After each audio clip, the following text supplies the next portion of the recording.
How's everybody doing tonight? Good! All right. Cool. Now, apparently at the beginning of these things, you're supposed to establish some credentials, or credibility. These are all the games that I have worked on. It's kind of hard to see there a little bit, but between all the games that I have put together, I've been making games since October of 2010, which is when I started teaching myself programming through using GameMaker. And I started publishing games in September of 2011, and since then I have finished 17 games, including Game Jam games, 2 of which were competitions. And between all the games that I've worked on, there are 3.4 million players, and I have also abandoned 44 really terrible ideas. So before I get into the meat and potatoes of this talk, I want to talk a little bit about why it is that I'm standing in front of you all today. It has a lot to do with these numbers. 4 years ago, in the summer of 2010, was the very first Game Jam in St. Louis. And there were 4 people.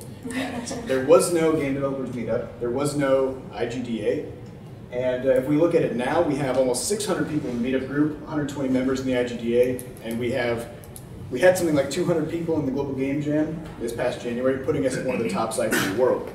So obviously there's a lot going on here. We have a lot of interest, we have a lot of new people coming in, and we just have tons and tons of cool stuff going on. So when I was looking at this, I realized though that even though we have lots of people who are interested in making games, we haven't had a whole lot of successes yet. And I think that maybe something is missing. And you know, with every game that we put out, we've been kind of embracing this mantra, fail fast, fail often. And it's a really good thing to do. Because the faster you make games, the more opportunities you have to learn, and the more things you get to try, and you get to experiment, and you get to grow. But I would like to advocate that we, as a community, pivot away from this philosophy a little bit and move towards something else. I'd like us to start thinking in these terms. Failing often is great, but only if you're not doing it the same way repeatedly, because at that point you truly are failing because you're not moving forward, you're not growing, you're not learning from your mistakes. But in order to do this, you have to be able to answer this question. Every time you put a game out there, if it doesn't do what you wanted it to do, if it doesn't get the audience you thought it was going to get, you have to ask why. And for some of us, this question is easier to answer than others. But this is the thing that I want to talk about tonight. So, fortunately, there are really only 2 reasons. And that's why this talk is broken down into 2 parts. The first talk will address this problem. There's a good chance that your game just wasn't fun. And that's okay. Because as game developers, like I said, I've abandoned 44 prototypes, and if you saw some of the download numbers that I put up on that first slide, one of my games has 50 players. Sometimes things just don't work out. And that's okay, and sometimes you make games that aren't very fun. But for those of us who are interested in making our games more fun and trying to learn more about that, the first part of this talk is for you. We're going to talk about some really just core fundamental stuff about game design. And at the end of part 1, we're going to talk about loops, which is basically the way that you can really just get people totally hooked on your games. And as game developers, of course, that's really the thing that we would want to happen. The second part of this talk will address the second problem that you may be facing, that may be causing your games to fail, and that is you may have had a bad launch. And I don't mean this in a marketing sense, that's a completely different talk. I mean this from a design sense. Just because you have a good game idea or a cool game mechanic doesn't mean that you have set up that game properly so that it's ready to be commercially released out into the world. So the second part of the talk will be about that, and for that we're going to talk about rockets, which makes absolutely no sense right now, but it totally will later, I guarantee you. All right, so without further ado, let's get started on loops. So a couple months ago, I was lying in bed, it was 11:30 at night, and I wasn't very tired, and like many of you I'm sure have done, I thought, I will just download a mobile game and play it for 5 minutes. And 3.5 hours later, I was still awake, and I could not remember the last few hours of my life. And this was alarming to me. That I would only plan to play this game for 5 minutes, and I got completely sucked into it, and I just couldn't help myself. So I woke up the next morning, very sleep deprived, and concerned, but also intrigued. Because as a game developer, this is what we want, right? We want our players to pick up our game and just get so freaking excited about it and just so into it that they just can't seem to do anything else for at least a few hours, right? So I thought maybe there's something to this. Maybe if I break down the mechanics of this game and try to analyze it, maybe I can come up with something that will help me as a game developer. But as I looked through it, Inflation RPG didn't seem to be doing anything particularly special. So I thought, well, maybe I can try to find some points of commonality. World of Warcraft is a game that basically consumed me as a human being for about 3 years. If you wanted to find me, that's where you would have to go. That's where I was. So I tried to balance these two games and compare them to one another. And they do have some points of similarity, but not a ton. So I thought about another game that had done this to me, that had totally sucked me in. And that was Tribes Ascend, which was 2 years ago I started playing this game. And there's about a 4-month period where every morning when I woke up before I got my work started for the day, I would have to play my game of Tribes. And then in the evening, I would play another 3 or 4 or 7 or 12 games. This happened for months and months and months, and I just was all about it. And then, Kerbal Space Program, same exact thing. I got this about 8 months ago or 10 months ago. See, I don't even know. I've lost track of time from playing this. So I got totally sucked into this game. And what's really weird about this, if you look at these 4 games together, is that at the surface level, they have absolutely nothing in common. Kerbal Space Program is, of course, a physics simulator. Tribes is a high-speed, skill-based shooter. Inflation RPG is basically a slot machine with an RPG element attached to it. And World of Warcraft is a massive, complicated MMO. But all 4 of these games did the exact same thing to me, which was I started playing them, and I got completely immersed in them. So how did this happen? If they're completely different games, they have really none of the same mechanics, how is it that they had ultimately the same effect on me? Well, this must be the answer. If we dig deep enough, then maybe there's something between every game that really hooks us in that is the same. Games must be doing the same thing if they're getting the same results, right? So I was trying to figure out, well, what is it? What the hell is it these games are doing to us? So this is where I started. And as game designers, we often go back and forth about this question. And some people are very passionate about whatever the answer to this question might be. But no matter where I looked, I couldn't seem to find anything concrete. This is just a debate that we have, but it's not really useful to trying to figure out what exactly it is that games are doing. So I moved on to this question. Why do we play games? And with this, I started getting some much better results. Now, if you're a typical game designer or game player, you may be thinking, well, there are 1,000 reasons why we might play games, right? They give us interesting narrative, but that can't be it, because you can get that from a book or a movie. What about social interaction? Well, yeah, I mean, you can get that from a game, but you can also get that from going to the bar. So why do we pick a game instead? Escape from reality, same thing, right? You can get it from a game, but you can get it elsewhere. New experiences, same deal. So games must have something else. There must be something on top of all of these things that games offer. And that is accomplishment. As human beings, we need to accomplish things. We need to go to bed at night and feel like we have done something today that we're proud of. And we often don't get that from the real world, and games give that to us. You know, if you complete a marathon, it feels the same as if you just defeated a raid boss for the first time. Accomplishment is accomplishment is accomplishment, and games are one of the few things that allow us to acquire this feeling in a very easy sense, in a very accessible way. And if we compare this to the real world, let's say you work 5 years at some desk job. You've always got your cover sheets on your TPS reports. You always show up early, the last one to leave. What happens? I don't know. Maybe you get laid off. Maybe you get a raise. Maybe nothing happens at all. Maybe you just carry on. There are no rules, right? You may work your butt off at your job and still you just get ignored. Or what about you decide, I'm going to get healthy. I'm going to finally take the step and I'm going to become a healthy human being. You can exercise for 2 months nonstop like crazy. What happens? I don't know. Maybe you just die of a heart attack on the treadmill. Maybe you get fit though. Maybe you ate a few donuts here and there and you kept the weight on anyways. It's hard to say, right? Real life is sloppy, and the results that we get for the actions we take are delayed, takes forever, and there are so many variables in play that even if you do get fit, or even if you do get that promotion, you can't point at one specific thing that you did and say, well, that's the reason, right? There are a number of variables that come into play. So it's hard to take ownership of the accomplishments that we make in the real world. If we contrast that with the game world, we know that if we kill 10 boars, we're going to get that chest plate from that quest giver. And if we line up the 3 gems, they're going to explode magically, and there's going to be a new row that comes down. Those are the rules, right? If we get that 1,000 XP, we're going to level up. We know this, because these are the rules of the game. And so when you get that new level, when you blow up those gems, when you get that chest plate, that's yours. You did that.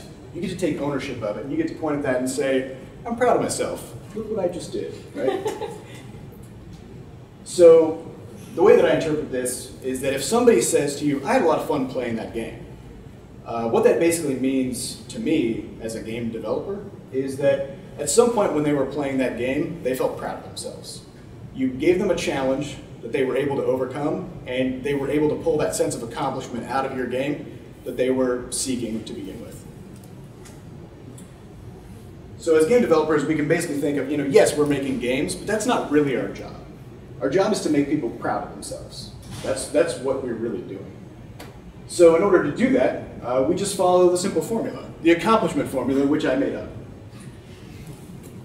So for starters, it's a 3-part thing. For starters, you have an ability. You give the player something to do, whether it's spacebar to jump, click to shoot, whatever. Then you've got a goal, so you just point them in a certain direction and send them on their way. And then you just kind of screw with them by throwing a bunch of obstacles in their path. So if we want to look at a couple examples of the so the simplest possible case of this would be these three things accomplished, right? I mean, we know this. I challenge you to envision what this game would look like if you were to remove one of those 3 components. It would be freaking terrible, right? Particularly if you removed the keeping track of how many pipes you had passed. At that point, it feels pointless, right? You're doing the exact same thing you were doing before, but now the goal is removed because you don't know what you're doing. So now it's just a meaningless thing that you do. You're no longer able to feel proud of yourself for passing pipe number 17 for the first time. So it's a pointless activity. But this formula also applies to more involved games, like World of Warcraft. As a mage, this is about 1/12 of the abilities you might have. And here's just a tiny, tiny smattering of the goals that the game may present to you. And you can use these abilities to try to accomplish these goals. And naturally, there's going to be all kinds of ridiculous obstacles in your way that you have to use your abilities to overcome. No matter how complicated the game is, the formula comes out the same. So if you have those 3 things in your game, do you have a fun game? Of course not. There's more to it, right? Otherwise, this talk wouldn't be 4 hours long. So once you have those 3 things in place, you have to balance them. And we use that word a lot as game designers and game developers. And it's kind of amorphous generally because it goes by feel. But I'm going to use it anyway. So the way that I would look at it is you simply have to adjust the goals, obstacles, and abilities to the point where the player is able to feel proud of themselves for interacting with all these things. That's your goal as a game developer, right? So if you want your abilities to be balanced, for starters, they have to be satisfying to use. By that I mean if you hit the space bar, does your character jump high enough? If you click and you shoot something, is there a noticeable effect, right? What exactly is happening here? The player has to be able to know that their actions have consequences. And it also has to be understandable. If you have multiple abilities in your game, you need to introduce them in an order that makes sense to the player. You can't overwhelm them. And if something is more complicated, then you have to explain it concisely. And once you have that established, then you have to balance the goals and obstacles. And you have to balance them against the abilities you've given the player and against the skill level of the player at any given point. You also need your goals and obstacles to be understandable. If it's vague, you have a problem. Let's say you're playing a game where you have 50 different things you're supposed to avoid and 50 different things you're supposed to collect. That's a lot of different things, and as the player, it might be hard to distinguish what's what, and you're going to get frustrated and quit because you may try to pick up a good thing and you die because it turned out it was a bad thing, right? This part gets tricky because, as we all know, if we make our game too hard, the player's going to quit, and if it's too easy, the player can complete it, but they don't feel proud of themselves for having done it, and so there's no incentive for them to continue playing. This is easy for me to say, yeah, just balance it, right? But this is one of the hardest things that we do as game developers. So what I would advise is, if you're having trouble with this, is to sit down a friend and have them play your game and just watch them play it. It's a horrible experience to go through. We just did this yesterday with an anonymous friend of ours. And it was horrible. But it's informative because you can see where they get stuck. You can see what's too easy. If there's something that's unclear and they're struggling to figure it out, then you know that you have a teaching moment, right? So all you simply have to do is just watch somebody play it. And please don't ask people what they think about your game, because they will lie. They don't want to hurt your feelings, and they know that you put a lot of work and effort into this, so just watch them, because they can't lie through their actions. Okay, so we've got abilities, obstacles, and goals. We've got a balanced game, so it's fun, right? Fun will last for 5 or 10 minutes under this formula, and as game developers, that's not enough. We want our players to just play the crap out of our games. We want them to play it forever. And the way that you do that is through loops. Loops are the things that you need in order to get your players to keep coming back to your game time and time again. But before we get started on game loops, we have to talk about human nature. The most important question that you need to understand as a game developer is, why is it that when you are in the kitchen having a conversation with a friend or family member, you can't seem to keep yourself from opening the refrigerator repeatedly for no apparent reason? And every time you open it, the contents remain the same and you're still not hungry, but you do it anyway. Why do you do it? Fear. We'll get to that. Right. And how come when you sit down to watch TV or read a book and you have a bag of potato chips next to you, as soon as you open the bag, the chips are gone and you have no recollection of what the hell just happened? Well, if you can answer that question, then you're going to be able to make good video games, as it turns out. It all comes down to habits. Habits are, at least for this context, we're going to talk about habits as automated behavior based on patterns. So what you need to know is that basically your brain operates on 2 different levels. You have your conscious mind and your subconscious mind. Your conscious mind is really slow. It's effective, but it can only handle a couple things at a time, and it gets overwhelmed. Your subconscious mind is really, really powerful, and it can handle thousands and thousands of inputs and behaviors, but it's programmed. So the way that this works is, if you expose yourself to a certain behavior repeatedly over time, then it will become a program that your subconscious mind will take over, and you will begin to do that thing without thinking. And it's all based on patterns. There's something called the habit loop. Here's how it works. The first component of the loop is the cue. This is the trigger. So if you're sitting there watching TV and you've got an open bag of potato chips next to you, by reaching into that bag, so just by having the bag next to you, that is the trigger that will kick you into this loop. The action that you take is reaching into the bag and pulling a handful of delicious, greasy, salty goodness up to your face. And there's a reward, which is, of course, the flavor of delicious, greasy, salty goodness. So you do this a couple times, and your conscious mind will take note. And it will say, hey, that seems like a really good thing to do. I'm going to go ahead and just automate that behavior, and we'll just kick that back to the subconscious. So what ends up happening is, every time you go through this 3-step process, trigger, action, reward, it reinforces the strength of the cue. So that every time you're exposed to this, your subconscious mind will more strongly try to take it over. And if you try to resist it, then this happens. You get that craving, right? And I'm sure if you're a smoker, you can attest to the power of a craving, especially at certain times of the day, or anytime you've exposed yourself to a cue repeatedly, then you will notice that this starts to happen, right? By the way, if you have any more interest in learning about this particular thing, read this book, because it will change your damn life. It's amazing. Okay, yeah, for those of you, I kind of went fast. It's called The Power of Habit by Charles Duhigg. Read it. Okay. Now, just as habits have loops, games have loops. It looks a little different, but not too much different. In a game loop, the player takes the action first. There's no cue that sort of provokes the trigger, the player to take the action. They enter into the loop on their own, and they take the action first. If they succeed at that, then the game will grant the player with something that will make the action stronger. And by making the action stronger, it encourages the player to take the action again, because now the player expects that they're going to get better results. As a quick kind of generic example, let's say you're playing generic RPG and you fight a boss, and you win. You killed him. Great job. The boss drops a sword. The sword is twice as good as your last one. Now, at this point, are you going to say, "Great, I got that sword," and then turn off the game and log off? No, you're going to go hit something with it, right? You got to try it out. So let's say there was a boss that you were stuck on, and now that you've got this new sword, okay, I'm going to go fight this next boss. You go fight him, he drops an even better sword. Oh my god, what do you know? And you keep getting better and better swords and killing tougher and tougher bosses, and you are now fully engaged in the game loop. Now let's put these side by side, because this starts to get really interesting. You may notice that the game loop has, it looks kind of similar, but it's configured a little differently.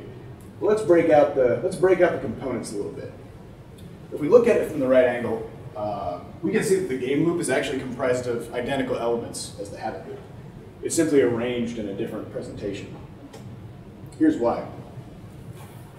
In the real world, we don't get to decide when cues come. So when that bag of chips is near you, you will just keep getting hit by that cue until you move that bag of chips, right?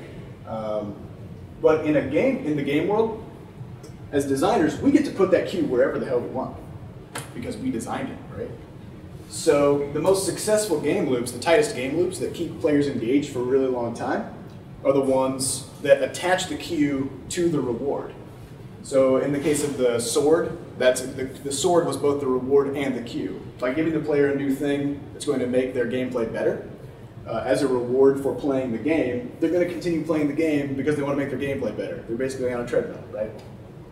And a really good example of this is something that we as a studio did completely on accident when we were working on Quadrupus Rampage. So the way that Quadrupus Rampage works is that you clear out all the enemies in a level, and if you succeed, you get a treasure chest. You stand near the chest, it explodes, you get lots of coins and goodies, and then you go down to the next level. And we were getting kind of lukewarm reception about the game, and they were saying, it's okay, but whatever. We don't really care about it that much. And so we thought, well, what if we just moved the chest?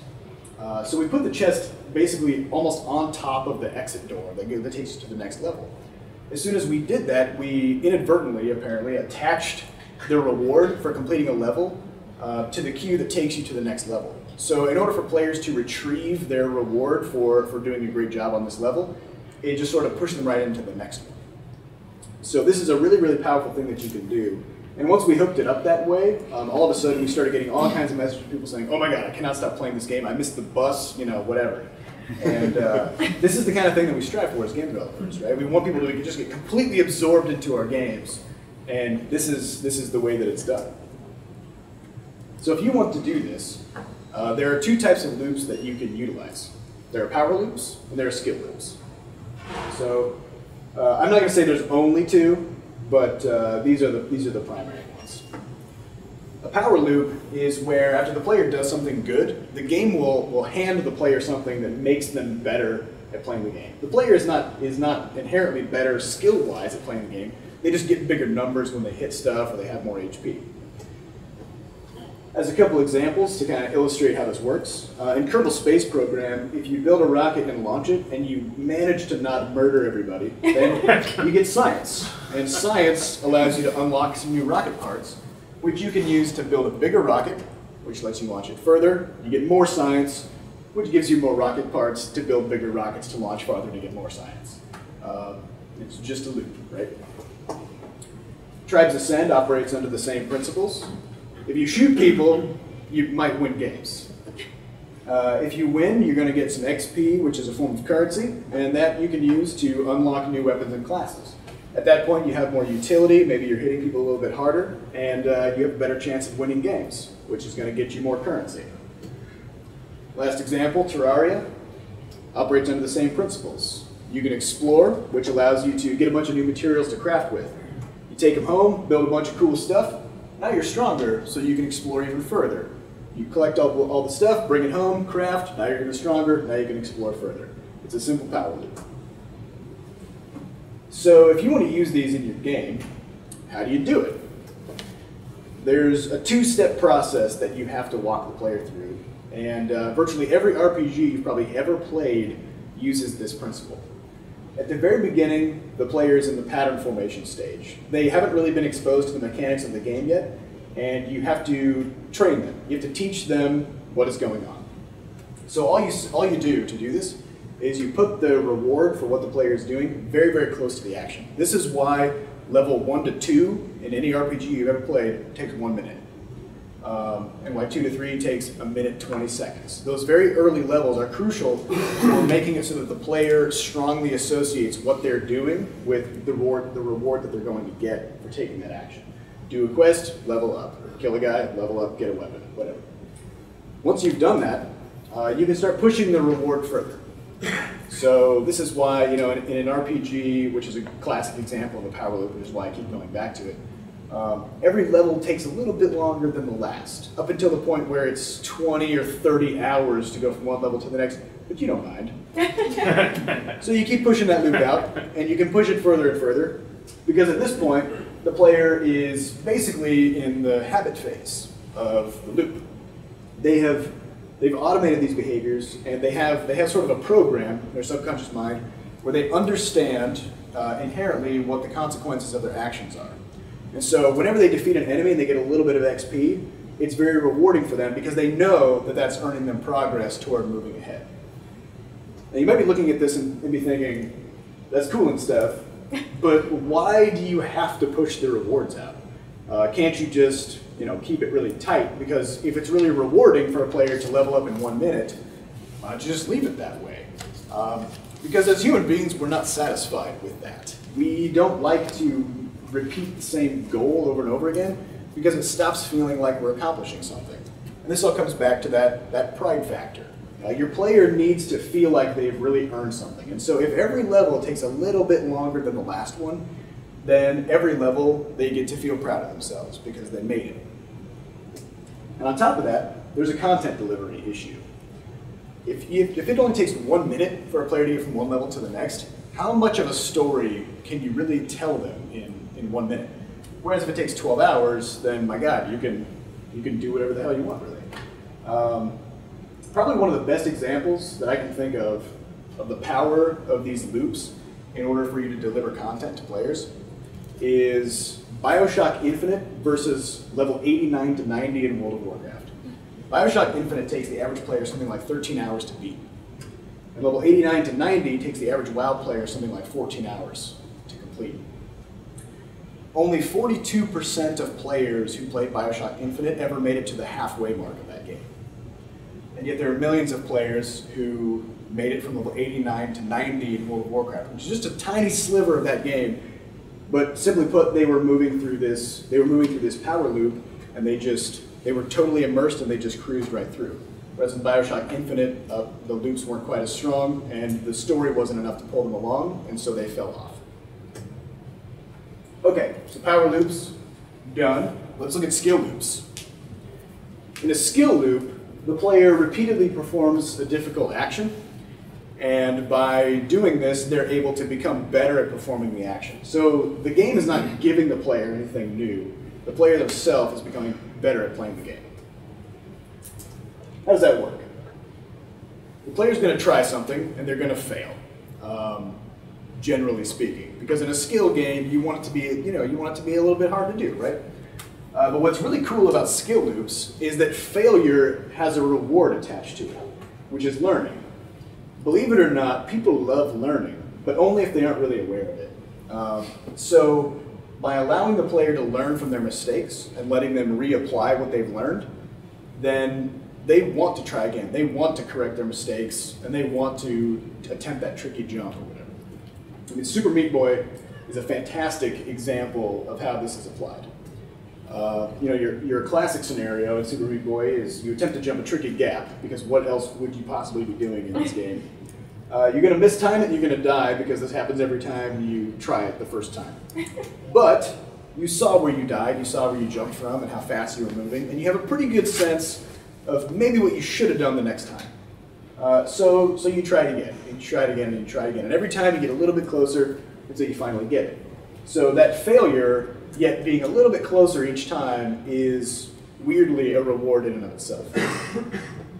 Flappy Bird operates under the same principle. Obviously, flapping is the only thing you can do, so you flap. And then, of course, you're going to die on a tricky pipe transition. But you've seen that particular pipe transition before, right? So you figure you're going to see it again, and so you try again, because you think that next time I'm going to just flap a little bit later and I'll be okay.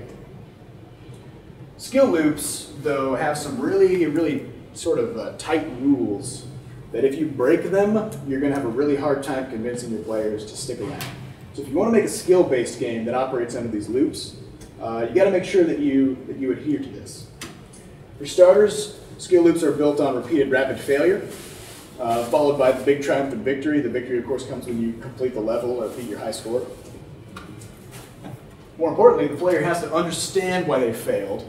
So if they died to some reason that they can't quite comprehend, like let's say you've screwed up the collision box size for the sprites in the game, and the player dies because they hit something that they seemed to be far enough away from to make it. That's really bad. And they will quit because they can't quite comprehend what they did to have failed. So you have to ensure that they're able to comprehend it, and that when they die, it's their fault that they died, not your fault as a developer. Just like in a power loop, your best bet in a skill loop is to start with really fast, quick loops at the beginning. Under the Super Meat Boy example, the first few levels take something like 2 to 5 seconds a piece. And over the course of the game, the levels get stretched out longer and longer and longer until they take about 45 seconds. But even then, they're very quick. Because the last thing you need to do is you need to remove all friction between attempts. If you allow the player to just touch the screen or just click and they can immediately try again through that, then that's the perfect scenario. Because you don't want to put anything in the way of the player trying to apply what they've learned by screwing up. The best example of this is the game called Retry by Rovio, which has not yet come out in the US, I think. But it's in the name of the game, right? Retry. As soon as you die, they put an enormous retry button right underneath your thumb, right where you were just tapping. So all you have to do is just wiggle your thumb just a little bit, and you get to go again. There's only one problem with loops, which is they can get your players to come back a lot, and you can get tons and tons of longevity out of your game through using loops, but they don't last forever. At a certain point, because of the ratcheting goals problem, you have to keep pushing them further and further for the player to stay interested. At a certain point, you're going to push it a little bit too far, and it's going to take a little bit too much work for the player to get there, and that's the point where they fall off. However, you can compensate for this by having multiple loops running simultaneously. A classic example would be an RPG game that has a crafting system alongside it. But you can also transition from one type of loop to another throughout the course of your game. I don't know if you guys have heard of League of Legends. They do a pretty good job of this. They start with power loops, primarily, where, generally speaking, as a new player to League of Legends, you're probably bad at the game, right? But the game makes sure that you stay rewarded by allowing you to level up. You get your first win of the day, you're unlocking new champions, you get runes, you get masteries. Every time you play a game, there's a decent chance that you're making progress toward working to the next stage of the power loop. Right up until you get to level 30, at which point your power loops start to run out. But luckily, Riot has provided you with some skill loops to engage in at that point. They open up the competitive ladder, and you can start competing and trying to test yourself against much more skilled players. All right. So just as a quick wrap up of all, I know I'm kind of throwing a lot at you guys, but so we'll do a quick wrap up of part 1. The unique power that games have over other forms of media is that they give their players a sense of accomplishment. And I would advocate for the idea that games are truly unique in this sense. It's very hard to gain a sense of accomplishment from reading a magazine or watching a movie, right? But as a game, you did something, and so when something good comes of it, you get to own that fact. If you really want to embrace this and make your players feel accomplished, then you need to use properly balanced abilities, goals, and obstacles. And if you want to get your player hooked on your game and really get them to just play the crap out of it, then you need to give them time to build those mental patterns by exposing them to power loops or skill loops. In a power loop, you want to start small and build up over time.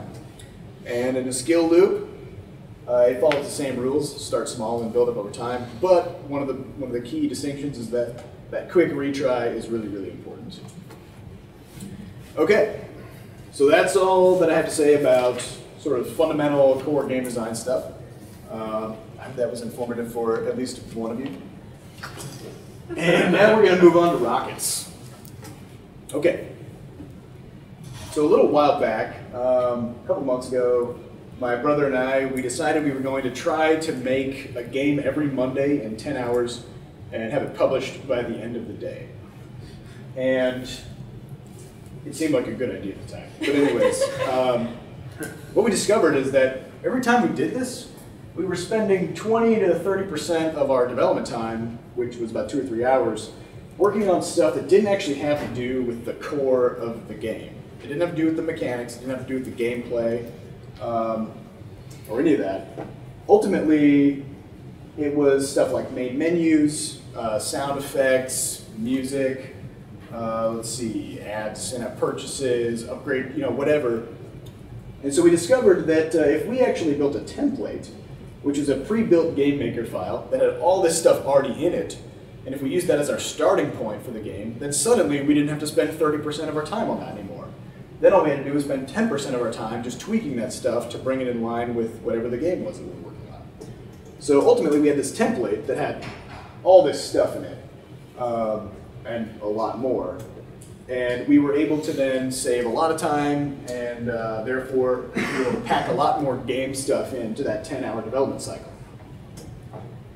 Now, as I may have mentioned, I'm a fan of Kerbal Space Program. I play it a lot, and as a result of that, I am always looking up crap about space and rockets and you name it. So, during one of my weekend space video and news binges, I stumbled across this video put up by SpaceX, and for those of you who don't know, they're a private space company. They've got this new rocket they're working on called the Falcon 9. And the thing that's supposed to set the Falcon 9 apart from every other rocket is that it takes its bottom stage and it detaches it, and the bottom stage, which is this huge part that holds all the fuel, it flies back down and it just lands back on the launch pad. The previous way that you would retrieve that stage is you would fling it into the ocean, and then you would have to send boats out and they would retrieve it, and they would have to clean all the salt water out of it and repair all the damage that had done to the engines. And it's very expensive and it's a big problem. So these guys have solved this problem by simply having it land back on the launch pad, and it brings the cost of their launches down by 99%, which is ridiculous, but there you have it. So I was looking at what these guys were doing, and I thought, hey, this reminds me of what we did with our template. We took a really bulky, expensive part of development, and we just made a reusable thing out of it, so that every game we made, instead of rebuilding that from scratch and having to constantly work with it, we just used it again, right?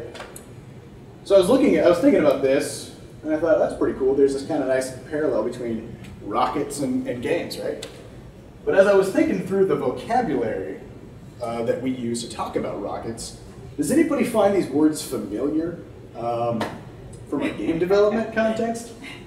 I realized that we might have a metaphor on our hands, which is awesome because metaphors are really great at conveying really complicated ideas in a simple way.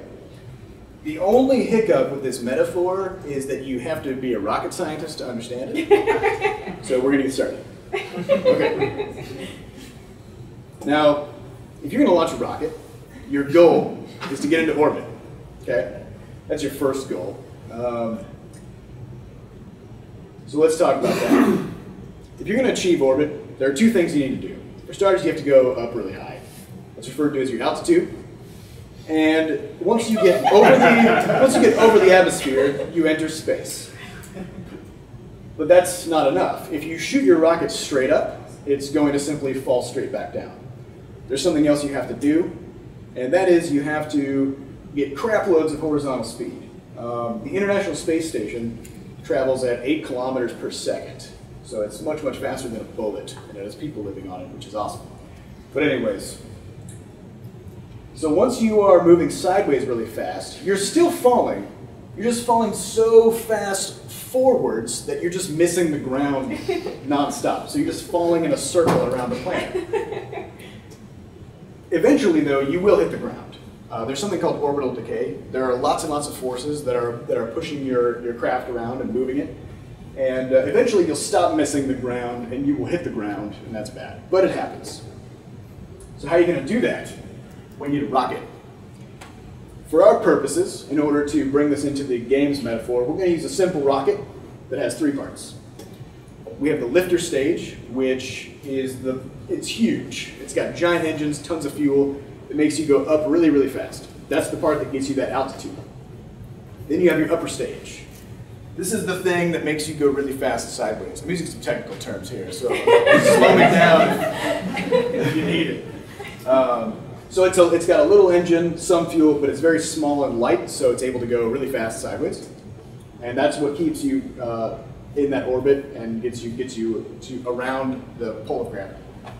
And the last thing is payload. It's the thing that you're trying to put into orbit. And if you don't have it, then you don't build a rocket, right? Come on. Okay. Great job, guys. You're not rocket scientists. Okay, so if our game is a rocket, then obviously the goal of the game is to achieve orbit.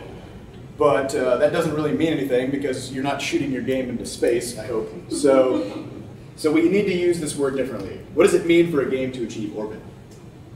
Well, instead of altitude, one of the most important metrics for you as a game developer is how many people are playing my game. So instead of that, that's what we're going to use.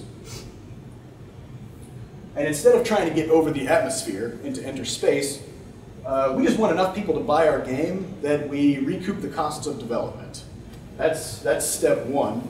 In order to be a commercial game developer, of course, you need to break even. So at a certain point, you're going to get enough players who have bought your game or who have paid you to play it that you're going to reach financial success. And that's great.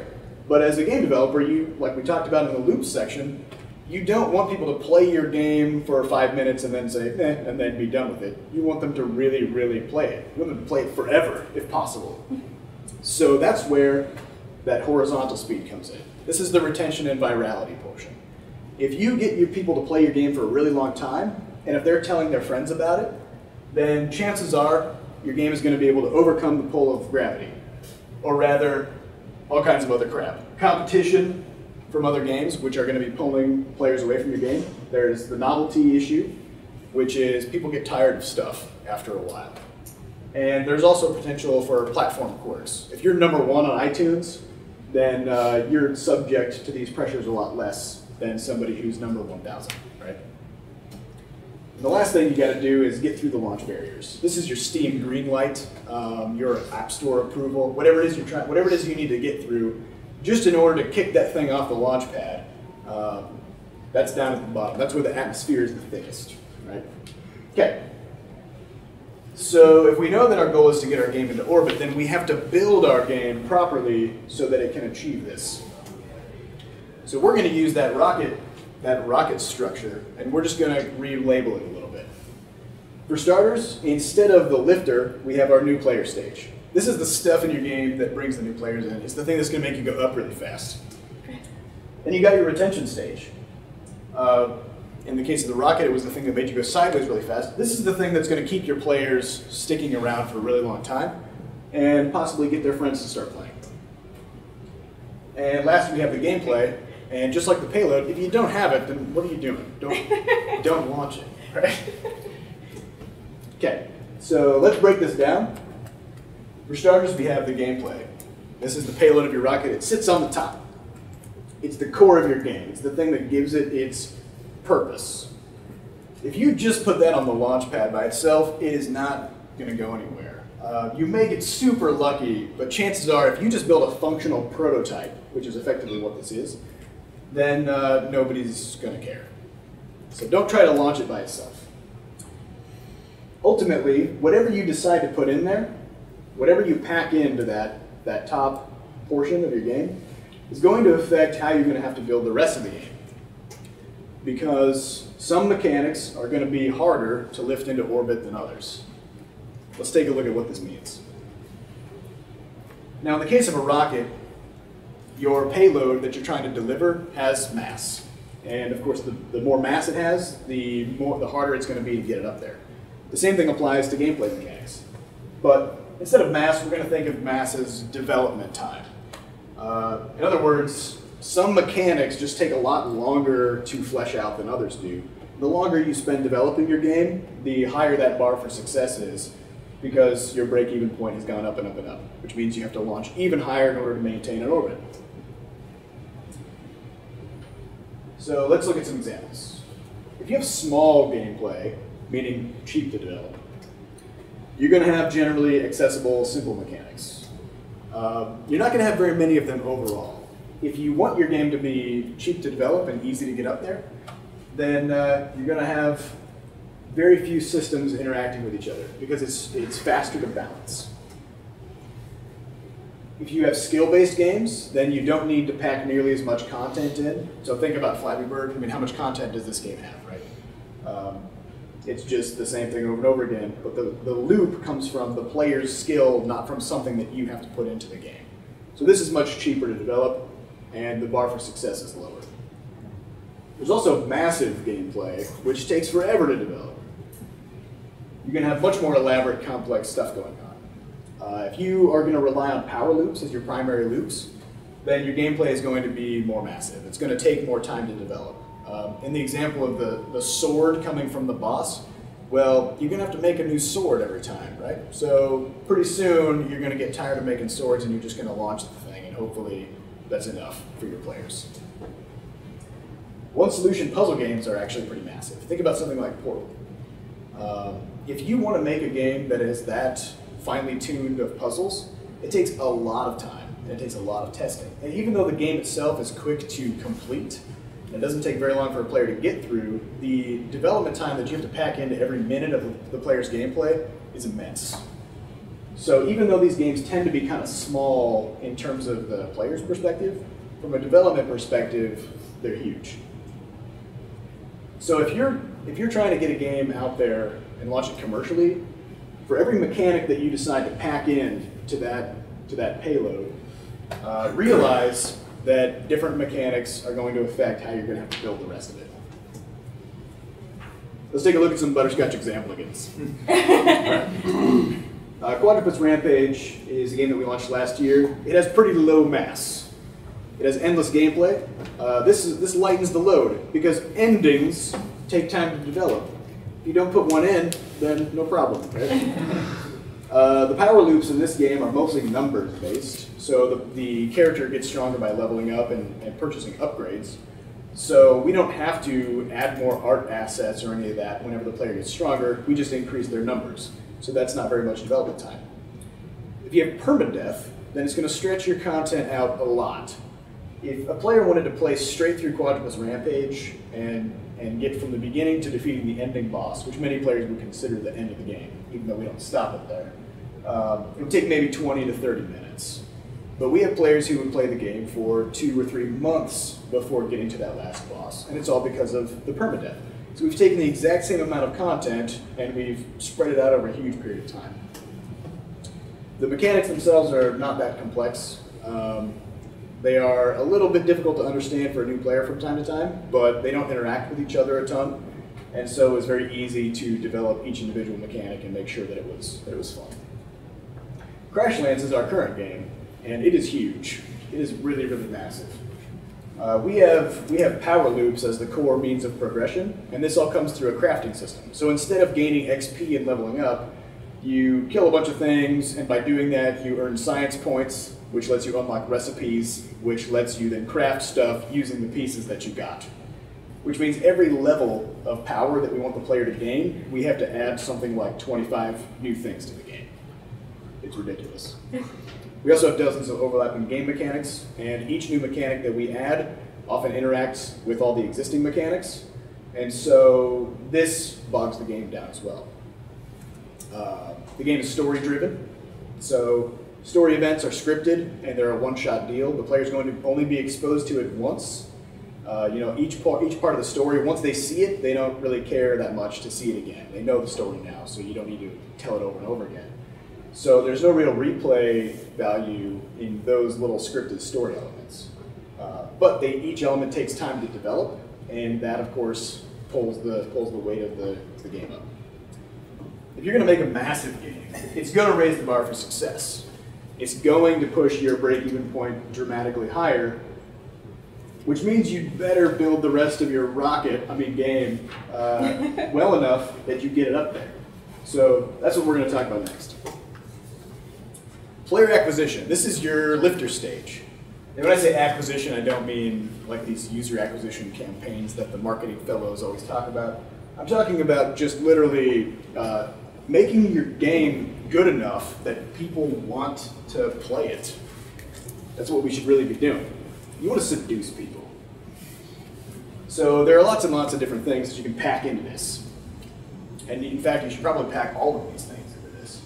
The first thing, polish and juice.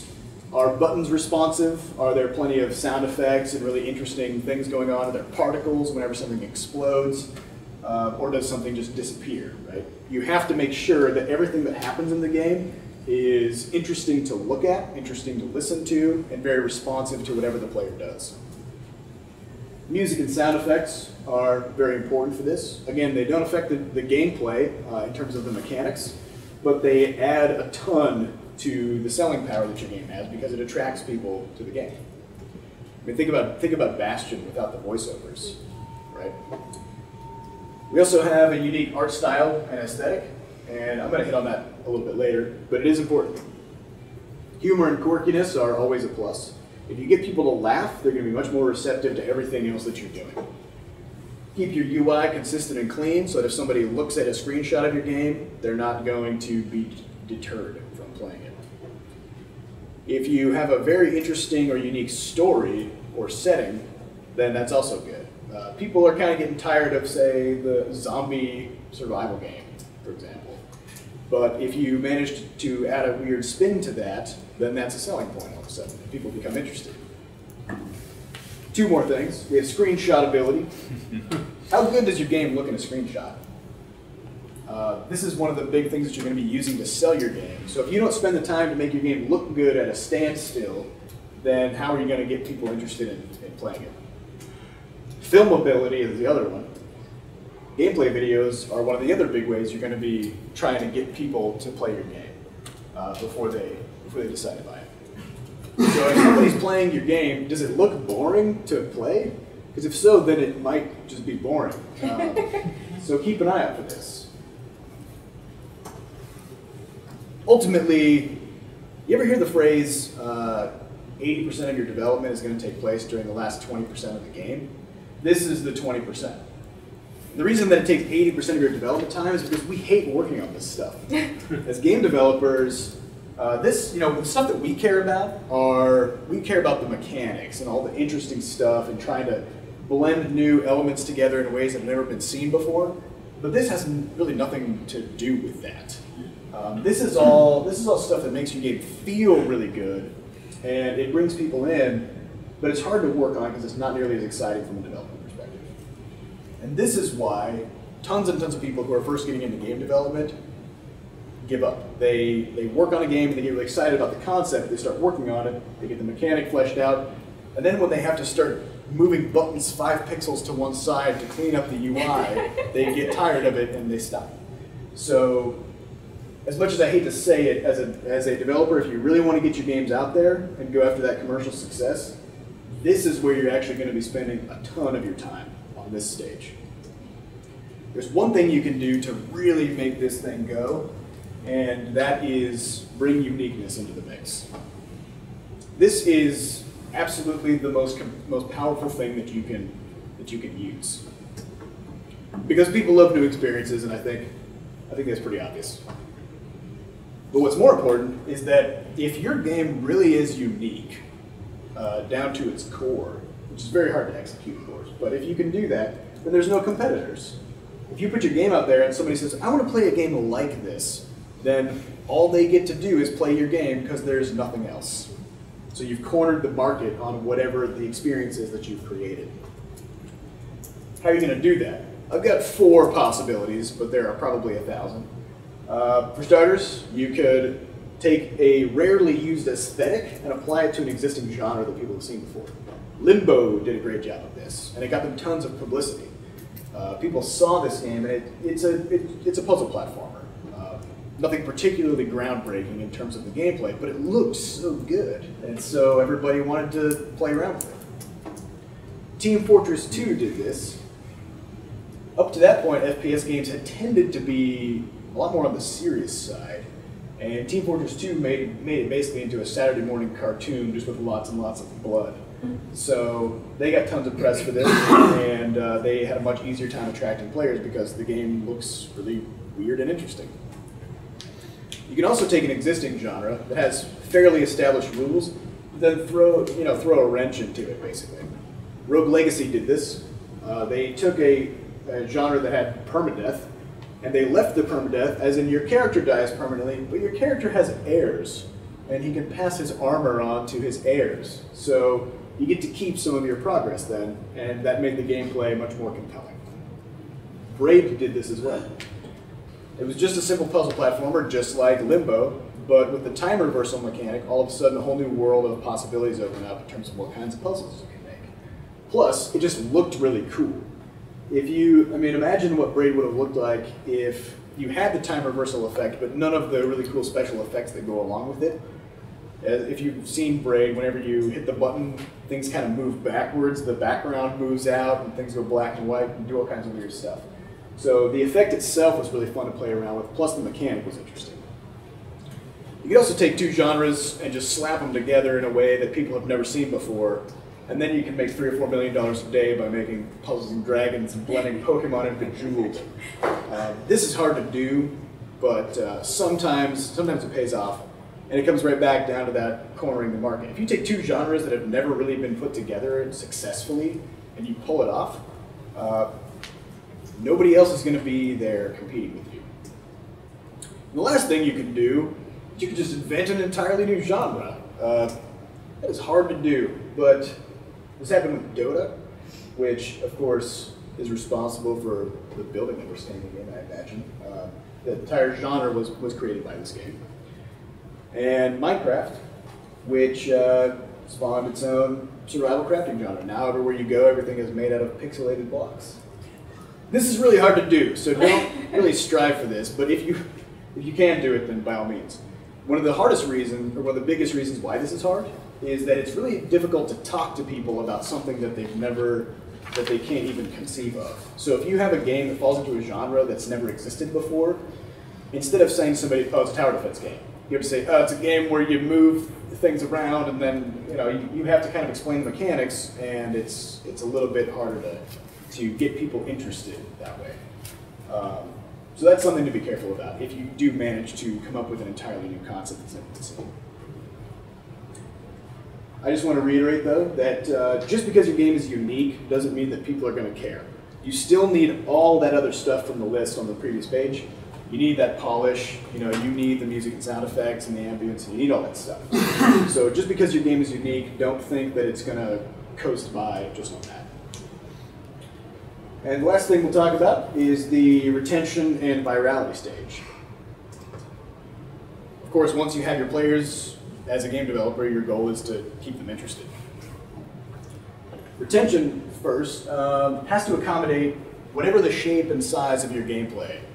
And the reason I say shape and size is because if you envision it on this beautiful picture that I've drawn, if you have a really awkwardly shaped gameplay mechanic, then your retention stage has to fit it, otherwise it's just going to fall. So in the sense of game development, what that really means is that if you have put a certain mechanic into your game, then you have to make sure that you finish that mechanic. You have to flesh it out and take it all the way. So if your mechanic is simply a leveling curve, then make sure that you have enough levels possible for the player to earn in your game that the player feels like they've really done something. If your game revolves around boss fights, if you only have 2 bosses, then your game, people won't stick around. The whole point of this stage is to give people something to come back to. You can also throw some miscellaneous systems on top of that. Daily events are a good way to keep people coming back. League of Legends has their first win of the day, and lots of games have done the same kind of a thing, where you give people a little boost for each day they come in and they do something. Multiplayer components are also amazing at retaining players, and that's because of virality. Retention and virality are actually codependent, and we often talk about them as if they are completely different things. But the fact of the matter is that if somebody's friends are playing a game, they will become interested in playing that game. It's much easier for them to maintain their gameplay as well over a long period of time if they have people who they can talk about the game with because they share ideas and they get excited about things. If you have virality in your game, then you also will have better retention. It's just a fact. There's a couple examples. If you have a guild or clan system in your game on top of multiplayer stuff, that is a natural kind of a viral component. It's going to cause people to try to get their buddies to play because they want to do stuff as a team with their friends. We also have the possibility of a friend list, friend IDs, trading, chat. There's a reason why Words with Friends is so successful. It was, I guess. And if you want to be really hardcore about it, you can do this, which is if you don't have friends playing the game, then you don't get to beat it. The end. Pokemon did this, and it paid off ridiculously well for them. And even though I still have never, maybe I know one person who's actually completed an entire Pokédex, right? But everybody wanted to try because it was a really, really lofty goal to go after, and they did it with their friends. And so there's a community aspect involved. There's some other stuff you can throw in there to try to get people to keep coming back. Leaderboards, as long as you have some kind of a manageable scoring system that makes sense. Leaderboards are a great way to kind of shoehorn that multiplayer aspect into a single player game because people will be able to compete with their friends over who can get the highest score. Achievements do the same thing. I think we can all pretty much attest to that. Modding is really big. If you can get your game to be in a position where it's moddable, then do it. There's really no reason not to. This is the reason why games like Skyrim have exploded, and Minecraft as well. The fact that you can take the game and turn it into just about anything you want means that the game will live on forever in whatever form it has to take. And the last one I want to hit on is player-created content and sharing. It's really, really good if you can get people to build stuff and make interesting things. Kerbal Space Program thrives on this. Their subreddit on Reddit is hugely active. And just about every day, some new player will come in and they'll say, "I made it to the moon!" And everybody upvotes them right to the top, you know, even though, of course, everybody else has already been there. But people are really proud of the stuff that they make and therefore the stuff that they accomplish.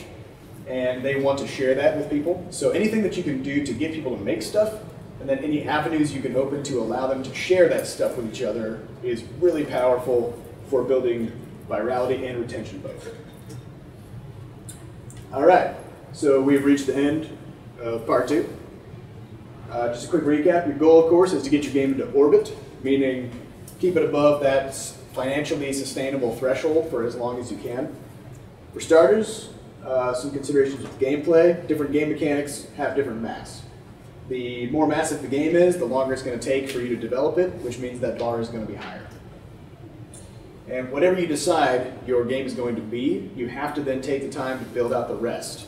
You have to make sure to flesh out that content and polish it up and make it look good and presentable.